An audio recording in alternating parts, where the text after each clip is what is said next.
Hello, hello, good people.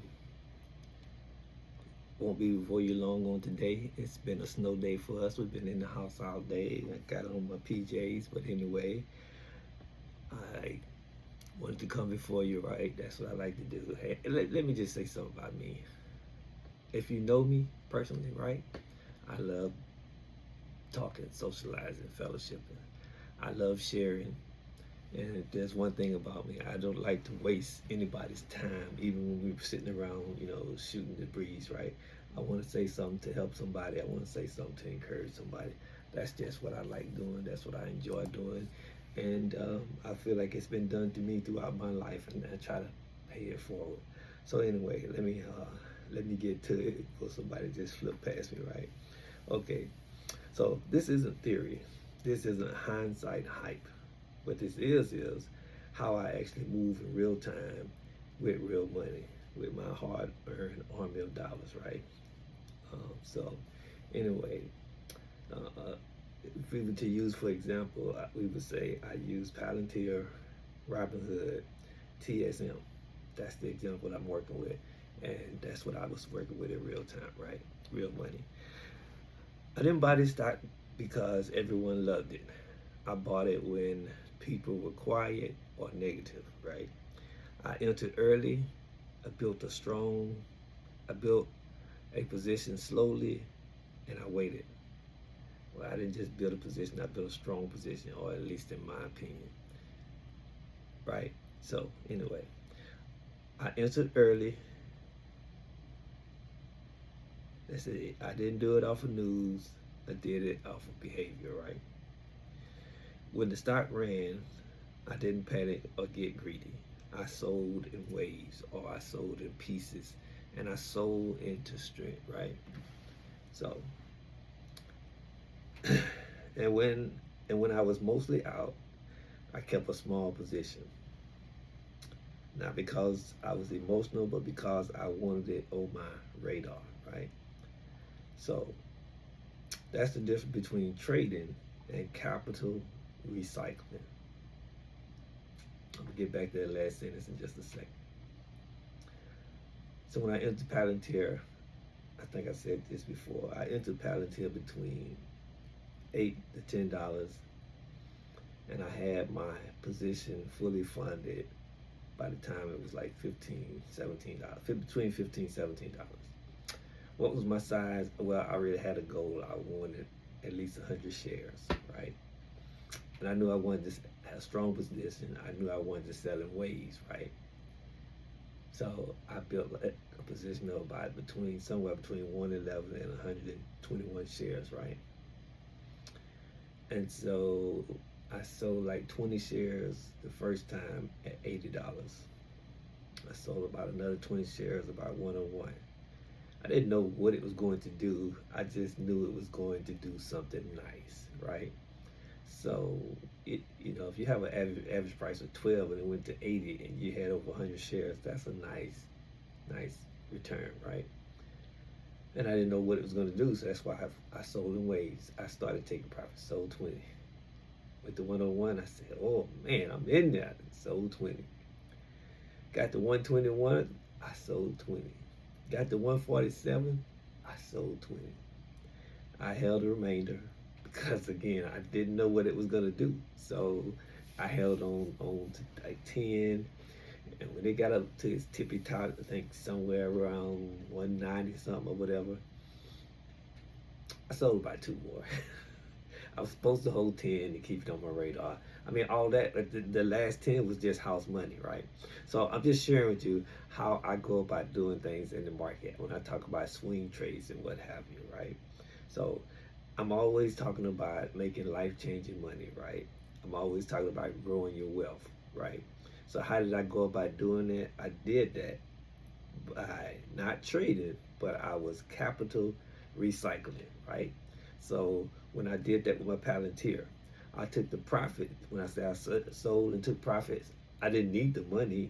I work. I have, I'm doing well, right? And I'm trying to grow my wealth, right? Because I had siphoned off of my 401k throughout life, right? I had life happening. Life was life, And so I was like, well, maybe this would be a supplement to my 401k. So anyway, I took the profits from Palantir, left it in cash, looking for other opportunities similar to it. I got into Robinhood between $17 and $33. Had no idea what Robinhood was going to do, but I knew when crypto begins to run, when the stock market is surging, then newbies are going to hit the market like crazy, and they're going to run to easy to use platforms like Robinhood and Coinbase, right? So I built my Robinhood up over $100, and I did not know it was going up over $100. So I sold that in waves, and I took that profit and continued. So when I say capital recycling, my profits stay in cash. Cash is what? Capital. I take the capital and I recycle it. I look for other opportunities. So I did it with Palantir, I did it with Robinhood, I did it with TSM, I did it with Uber, and what have you. And then I take the majority, when I take profits and I put it in cash, I take a portion of those profits and I put it into my long-term holds. What are my long-term holds? VTI, VOO, and what have you, right? So ETFs that tracks the S&P 500, or ETFs that tracks semiconductors and other materials or things that are needed for AI over the next few years, because AI is going to be going crazy. It's already been going crazy, right? So anyway, it's things you can do with your money in the markets to put smiles on your face like the smiles on mine.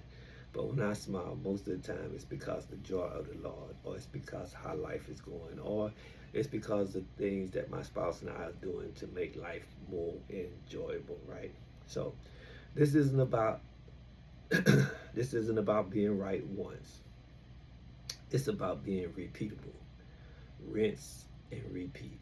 So everything I just shared with you about Palantir, Robinhood, um, Uber, and what have you, right? I'm doing the same thing with SoFi right now, right? I've been talking about I think I've been talking about Netflix. Or at least I drop it in my in the post section of my page, my channel page, right? In the post section, I think I mentioned about Netflix when Netflix split, right?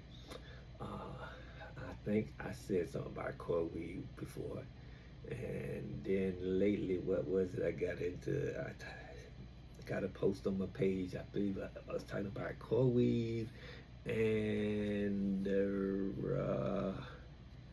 my memory slipped me, but it's in my post. I put a post up a few days ago. It was CoreWeave and something else, and both of them have been going crazy lately. They've been going crazy lately. My mentors don't say going crazy. What they say it's mooning, or it's anyway. I'm not them. I'm me. So trying to scroll here and see what the other one I've been talking about lately. And where is it? Where is it?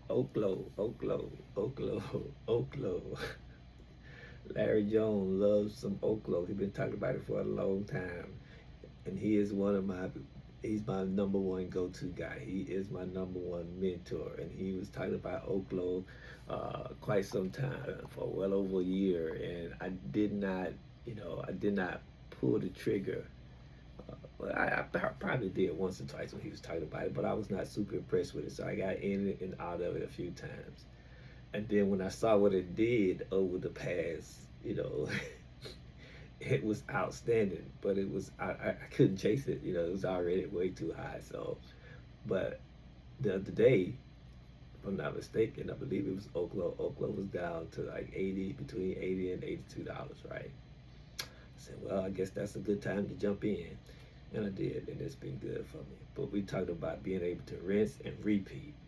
And we talking about doing it from your capital, doing it from your gains, right? Now, I always put a portion of my money back into my portfolio every week, right? But when there are opportunities coming up, what I put in every week might not be enough to take advantage of the opportunities. So whenever I'm up bigly, what I always say, if you've been watching me for a minute, I say it's a good time when you're up bigly to take some off the table, take some profit off the table, 20, 30, 40%, whatever whatever you decide to do, because we are all, every individual, we're we are our own CEOs of our own portfolios. You don't never need anybody's permission to take profit. You don't ever need anybody's permission what you're going to buy or what you're going to sell. What I've been teaching, what I've been sharing here and giving insight here on my channel is about making wise and sound moves. If you're always making wise and sound moves, you can build upon those wise and sound decisions, and you can make some money off of it. You can begin to grow your wealth. You can begin to make life-changing money. Okay, I'm 10 minutes in, and I have other things to do. Thank you for allowing me this time to come in and share with you a little bit of my knowledge, a little bit of my experience in the markets, and it's been an awesome 5-year journey for me. Wouldn't trade it for anything, but I guess it's a 6-year journey for me because it's now 2026. But wish you guys all the best. Enjoy your weekends. Make the most of it. Take care and be blessed continually, my friend.